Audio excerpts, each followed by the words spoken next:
The third culture part of my upbringing is really key in how I identify myself. So there's a culture that I wasn't born into, but I was nurtured and grew up in. Because by the time I left at 15, that's all, that was all my childhood experience. So when I immigrated, because it was for good, back to the UK to live with my Caucasian grandma in her middle-class house, that was a culture shock for me.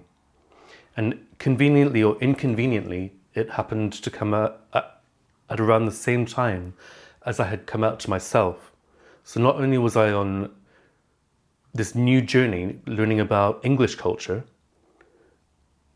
I was also on this new journey learning about, oh, okay, well, I like people of the same sex, and what does that mean, and how do I explore that, and where can I go and get that nurtured in me? Because when I was in Hong Kong, a lot of my, well, I would say almost all of my early teenage experiences were through church and youth group. Because I was so thirsty for this new world, I had the same reaction to the LGBTQI scene as I did to seeing other people of colour, or were vaguely the same shade as me with curly hair. And that was, I couldn't help but stare at first, but it was a stare out of fascination. And sort of, I think there were so few people of colour in Sunderland at the time. I can distinctly remember when we used to pass each other in the town centre, there would just be a very slight nod of acknowledgement. Hey, I see you. And that was nice.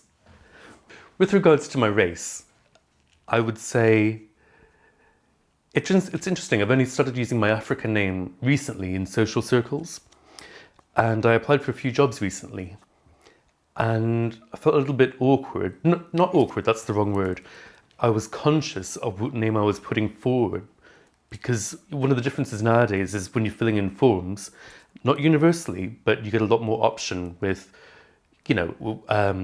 employers tend to want to check they're employing a diverse staff.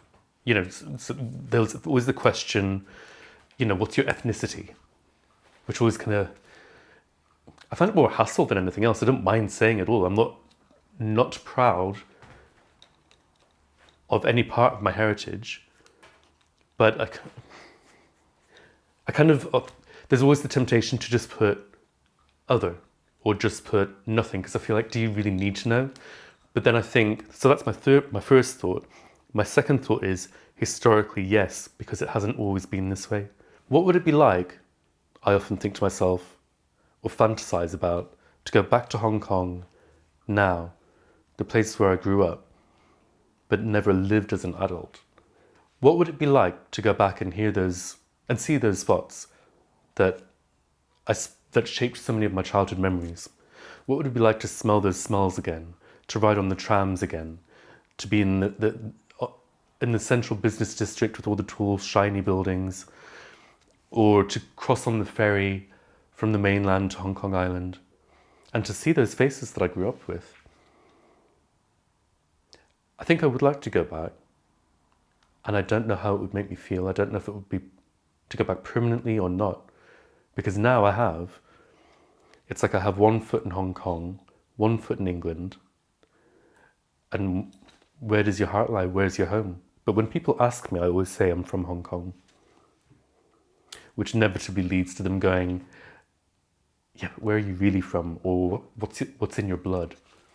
And then out comes Zambia and Sunderland, which then out comes the joke, because there's the rivalry between Newcastle and Sunderland. I say, but don't hate me, I've emigrated to Newcastle.